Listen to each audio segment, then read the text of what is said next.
Hello everyone.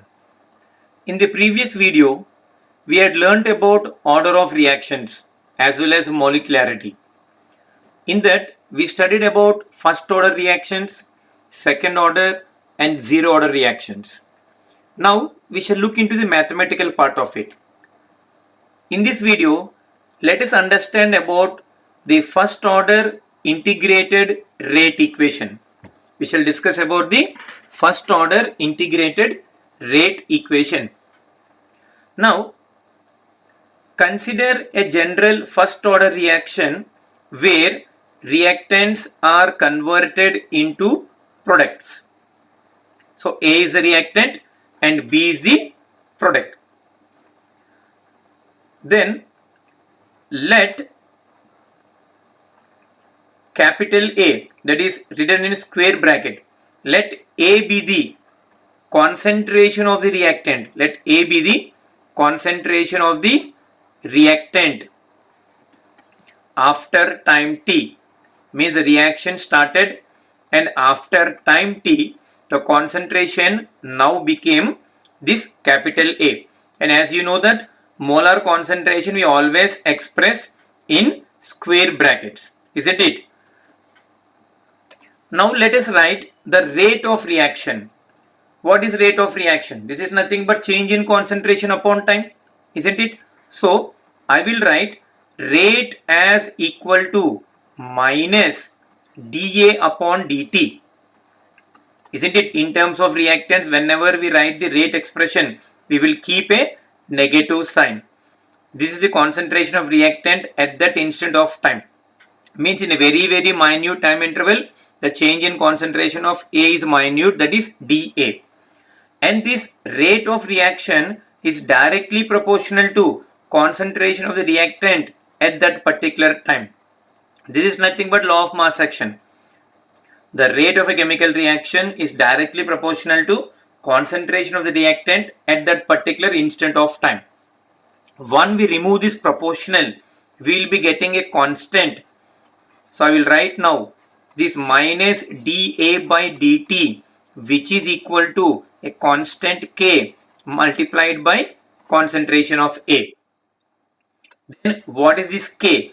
K is nothing but rate constant, isn't it? K is called as the rate constant.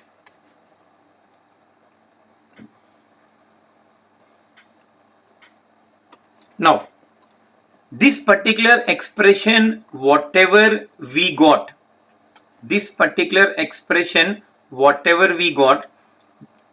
this minus dA by dt, which is equal to K into A, this is called as the differential rate equation. This is called as the differential rate equation.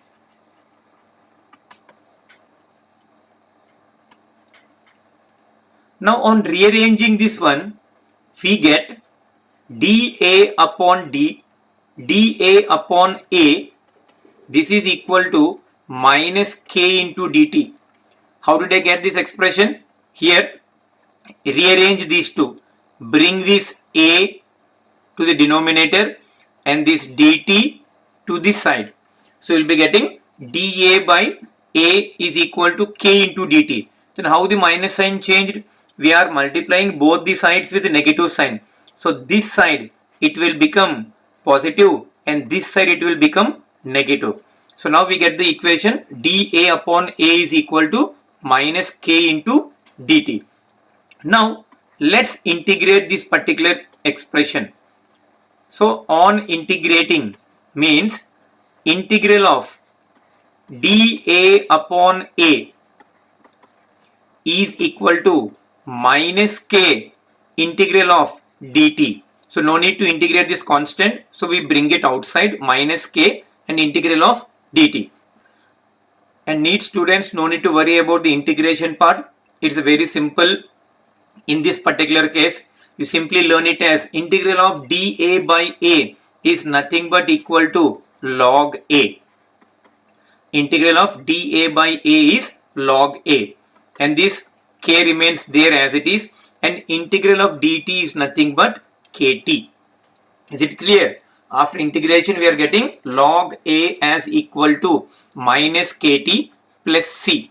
And what is this c? And the c is nothing but integration constant. What is c? C is called as the integration constant. And this value of c we can get from initial conditions. How can we get the value of c? We can get the value of c by considering the initial conditions. So let's see how to get the value of c.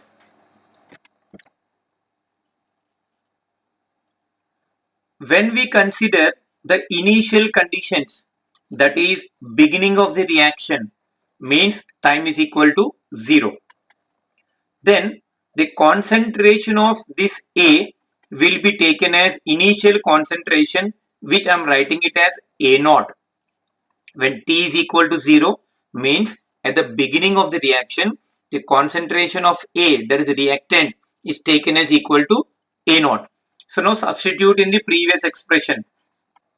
So now we have log A naught instead of log A, which is equal to minus K, and that should be multiplied by T, which is 0 here, and plus C. Isn't it? This is what we are having here. So see this expression, this particular expression. Log A now became log A naught, and minus KT is nothing but minus K into 0, and this C as it is.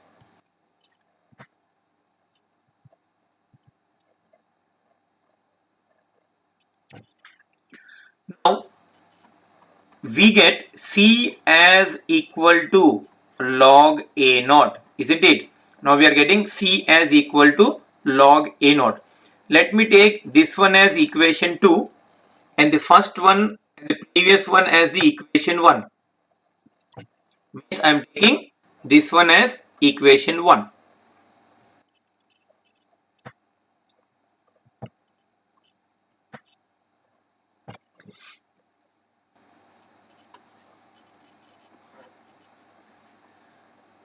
Then let me substitute. Now substitute this equation 2 in equation 1. What we get? Log A is log A as it is, and minus kt is also same. Now instead of that integration constant c, we need to write this particular term, which is nothing but log A naught, isn't it? Then you rearrange, bring this kt to the left hand side and log A to the right hand side. This minus kt becomes plus kt, and this log A naught is as it is, and this log A will become minus log A. Clear? And we know that this is in the form of log A minus log B, and log A minus log B can be written as log A by B. So now I will write it as kt as equal to log A naught upon A, isn't it?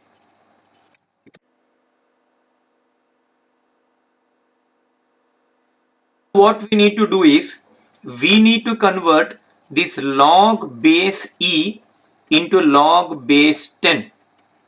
And in order to convert log base E into log base 10, we need to multiply with 2.303.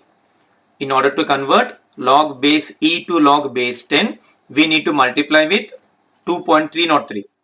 So now it becomes kt as equal to 2.303 into log, no need to write that base 10, by default it is base 10, log A naught upon A, and you rearrange this to get this expression k is equal to 2.303 by T into log A naught upon A, isn't it? And this particular expression is nothing but our first order integrated rate equation. So this is our first order integrated rate equation. So we may get the derivation for the board examination, and for entrance examination We also require the derivation because we will be plotting some graphs based on the derivation. Let us discuss about some other forms of this integrated rate expression. So one more expression is k is equal to 2.303 by t into log a upon a minus x. So what is k? K is a rate constant. Here a is the initial concentration and a minus x is the concentration of the reactant after time t. A is the initial concentration and a minus x is the concentration of the reactant after time t. So instead of a naught upon a, we are writing here it as a upon a minus x. And what is this x here? X is the amount of substance which converted into product. What is the amount of reactant which is converted into product?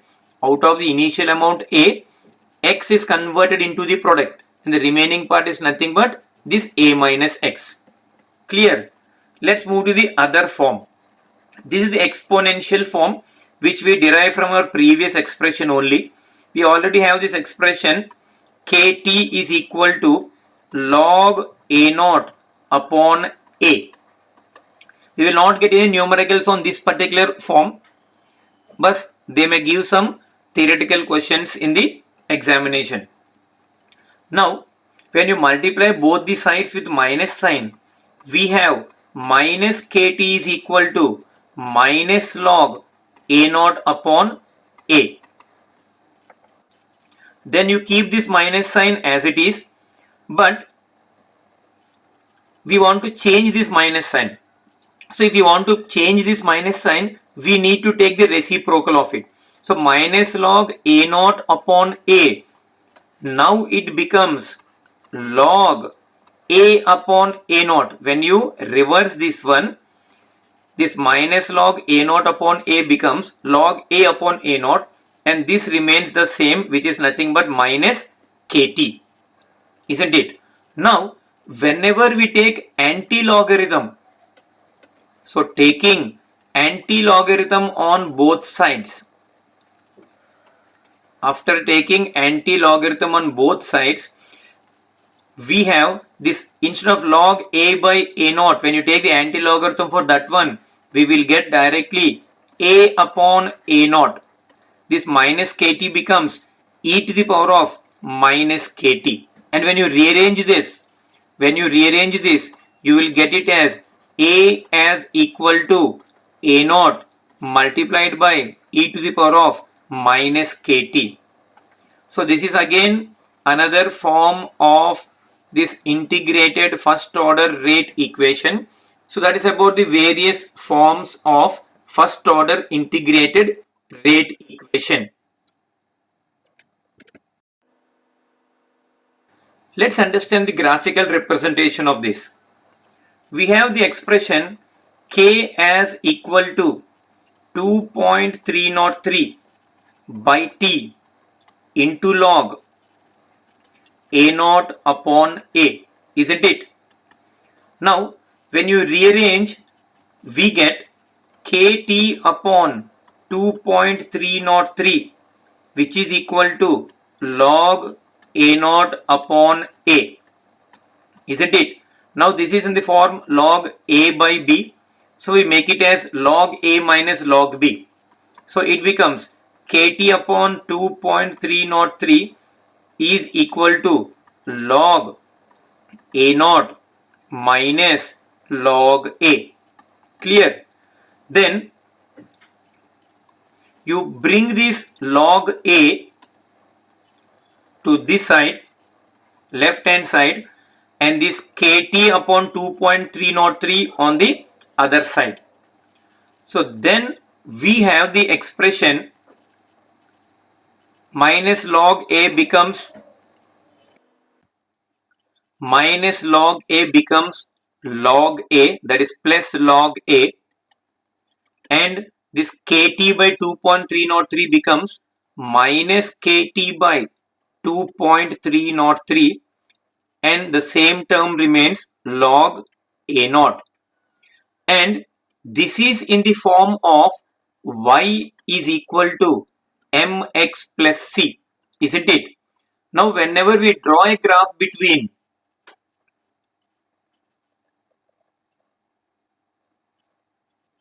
this log a on y-axis, because this is our y, when we draw a graph between log a on y-axis and time, that is t on x-axis, so this is our x. So we'll be getting a straight line,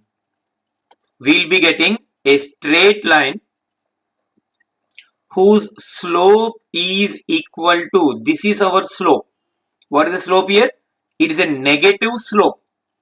It's a negative slope whose value is equal to minus k by 2.303. And this graphical representation is very, very important. You get very good number of questions for entrance exam. They they will ask you questions related to slope or related to graph directly. So the slope of the graph drawn between log a and time t is equal to minus k upon 2.303.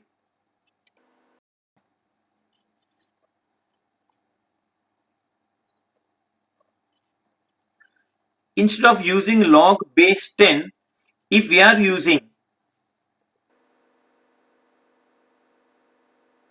log base e, that is ln log a naught upon a, which is equal to kt, we are doing the same thing, but instead of log base 10 we are using that log base e terms. So then this log a naught by a, we can write it as equal to log a naught minus log a. Then you bring this log a to the left hand side and kt to the right hand side. We get log a as equal to minus kt plus log a naught, isn't it? Again, this is in the format of y is equal to mx plus c. The graph is almost on y-axis we are plotting log a, on x-axis we are plotting time, that is t. Then we will be getting the same straight line with a negative slope, where slope is just equal to minus k. See, this is slope. As we converted log base 10 into log base e, the 2.303 is eliminated here. If it is log base 10, the slope is equal to minus k by 2.303, and here there is no 2.3, there is no 2.303. That is the only difference here. I think it's clear now. We are taking the original expression log a naught upon a, which is equal to kt upon 2.303. Now let us plot by using this expression. This is in the format of y is equal to mx plus c, isn't it? So now whenever you plot a graph between this log a naught upon a on y-axis and time on x-axis, then see what is happening to the slope here. This is our slope, isn't it? So it is a positive slope.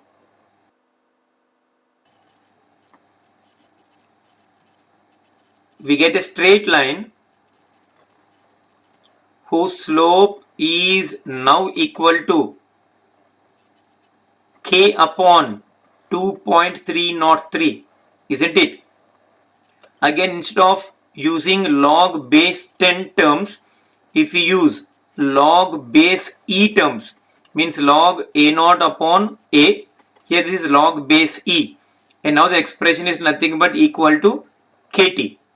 You need to write it simultaneously in your book, then only you can refer to these expressions which I had given you earlier. And this is again in the format of y is equal to mx plus c. So when we plot the graph between this log a naught upon a on y-axis and time on x-axis, we'll be getting the straight line with positive slope, whose slope is equal to only k, because this is our m value and there is no term 2.303 here. Is it clear? So now for this first order reaction, let us understand what is this half-life period. What is this half-life period? And half-life is nothing but the time taken. It is the time taken for the concentration of the reactant, for the concentration of the reactant to reduce to half of its initial concentration, half of its initial value. So whatever is the initial value we are taking, the concentration of the reactant should come down to half of its value, and the time taken for that particular process, we call it as the half-life period. Let me give you a general example and explain. Suppose I am taking 10 grams of a substance. What is the time taken for the 10 grams of the substance to convert into 5 grams? That is called as the half-life. Let me take another example. What is the time taken for 100 grams of the substance to convert into 50 grams? So that is called as the half-life. So what is the time taken for conversion of the initial amount into half of its value? That is called as the half-life. Now let us calculate the half-life for first order reaction. We have the expression K as equal to 2.303 by T into log A naught upon A, isn't it? Now, whenever we consider that time as equal to T half, we are taking now for half-life. So what is the meaning of half-life? The concentration of the reactant will become half of the original value. A naught is the initial concentration and A is the concentration after time T. Now as we are taking time as equal to T half, now this A becomes as equal to A naught by 2, isn't it? Now substitute in the expression, we get K as equal to 2.303 by T half and multiply by log A naught upon A naught by 2. A naught and A naught get cancelled up and this 2 will come to the numerator, isn't it? So now we have K as equal to 2.303 divided by T half multiplied by log 2. Now substitute the log 2 value, which is equal to 0.3010. Then after multiplying this 2.303 with 0.3010, we get the final expression as equal to K equal to 0.693 by T half, or we write it as T half as equal to 0.693 by K, and this is our half-life relation. Half-life is equal to 0.693 by K, and the very important point here is, observe the expression clearly. There is no concentration term involved here. There is no concentration term involved here. We are having only 0.693 a value divided by constant K. So then we can conclude that the half-life of first order reaction, this is a very important point of the chapter.